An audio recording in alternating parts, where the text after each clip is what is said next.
본문 말씀은 황제 아구스토가 로마 제국 전 지역에 인구 조사를 하라, 이 같은 명령을 내렸다는 그 내용으로 시작을 합니다.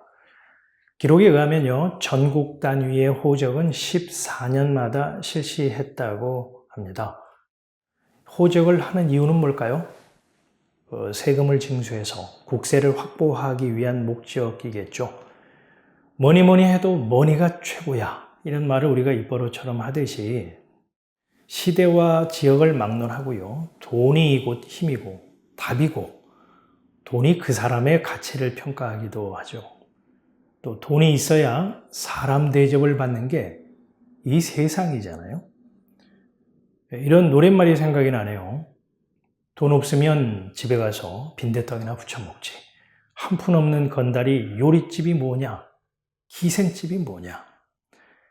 나라의 운영도 다르지 않습니다. 곳간이 크고 재화가 풍부해야 통치자의 이 말발이 서고 나라의 기강이 세워져서 통치자의 권위와 체면이 서는 법이죠.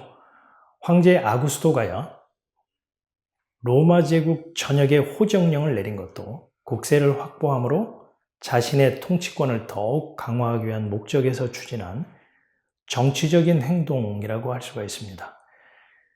당시의 호적은요, 자신이 살고 있는 주소지에서 한 것이 아니고요, 본적지에 가서 하도록 하는 방식이었습니다. 이에 따라서 다윗의 혈통인 요셉은 갈릴리 나사렛에서 다윗의 마을인 베들레헴으로 올라갔습니다. 요셉이 정혼한 마리아와 함께 호적하러 갈 때 마리아는 이미 임신 중이었고요. 그들이 베들레헴에 도착했을 때 해산의 날이 찼다, 이렇게 성경이 기록하고 있죠. 요셉은 마리아의 해산 날짜를 예측하지 못했던 걸까요? 해산 날이 가까운 건 알았지만 경제적 여유가 없어서 숙소를 예약하지 못했던 걸까요? 누가는 그때의 상황을 이렇게 기록했습니다. 여관에 있을 곳이 없었으므로 그들은 마구간에 머물게 되었고, 거기서 마리아는 첫 아들을 낳아 포대기에 싸서 구유에 뉘었다.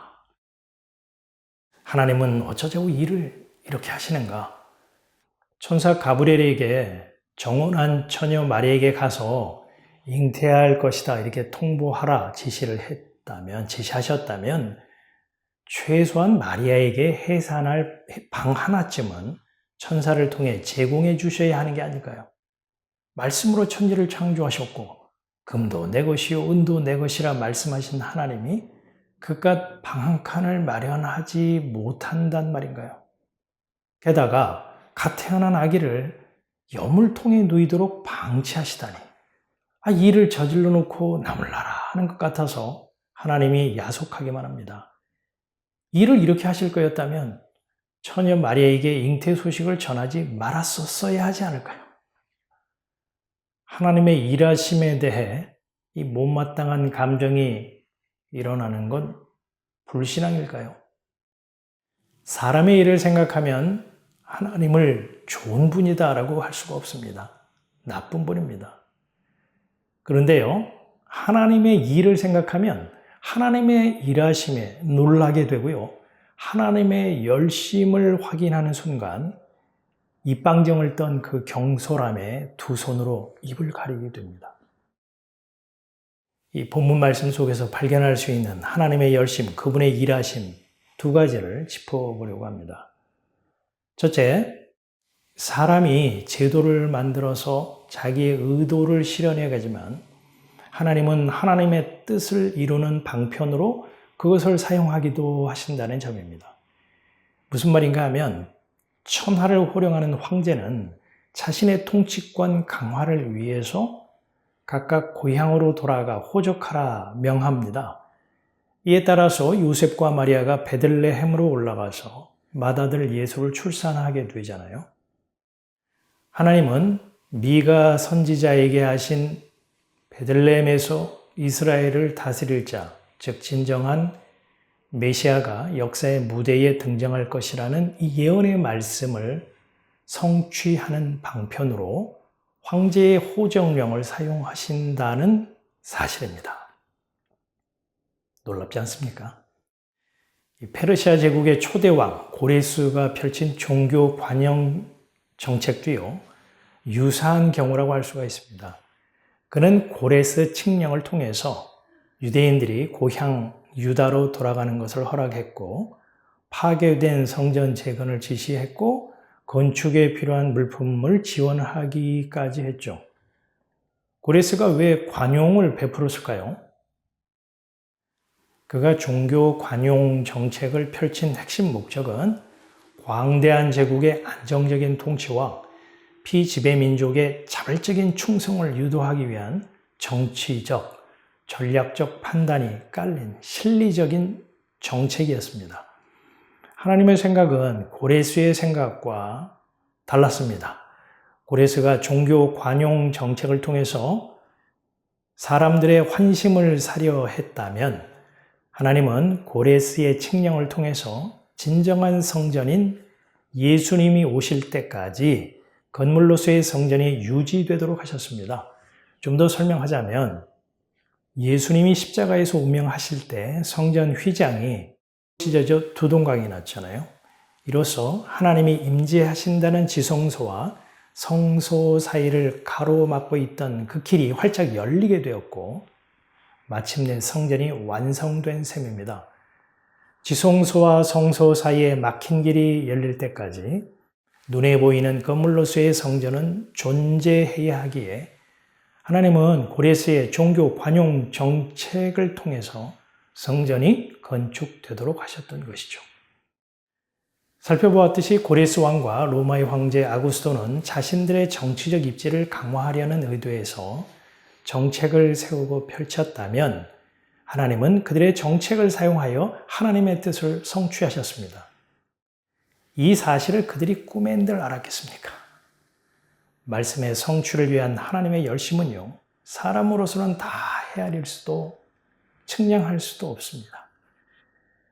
본문 말씀 속에서 발견할 수 있는 하나님의 일하심, 그 두 번째는 하나님의 뜻하신 바에 따라 하나님은 사람을 낮추기도 하시고 높이기도 하시고요, 부하게도 하시고 가난하게도 하신다는 사실입니다.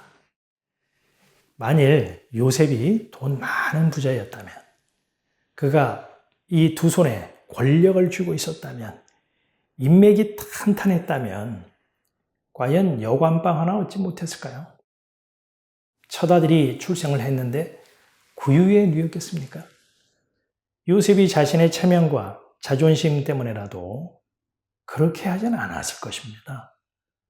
하나님의 뜻을 이루는 일에 속절없이 동원된 요셉은 여관의 방 하나 얻지 못할 정도로 가난했어야 하고, 권력과는 무관했어야 하고요, 비빌 언덕이라고는 찾아볼 수 없어야 했습니다.